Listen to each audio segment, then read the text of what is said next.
Hello everyone, how are you doing? This is MD Tech here with another quick tutorial. In today's tutorial, I'm going to show you guys how to change or add time zones in your Microsoft Outlook calendar.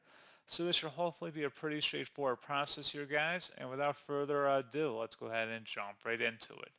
So all you have to do is select the File tab up at the top left, and you want to go down and select Options. Select Calendar on the left panel here. And now on the right side, you want to scroll down underneath time zones. If you want to go ahead and modify your existing time zone, you can click on the drop down here and select your appropriate time zone. And you can also create a second time zone by selecting the check mark under it, in which case you can set up a different time zone from the list, and then you could have two different time zones listed on your inbox. Now, if you want to swap the two, maybe you're traveling frequently, you can just select the swap time zones option every once in a while, but that's pretty much it.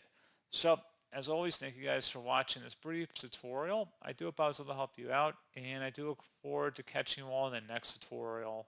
Goodbye.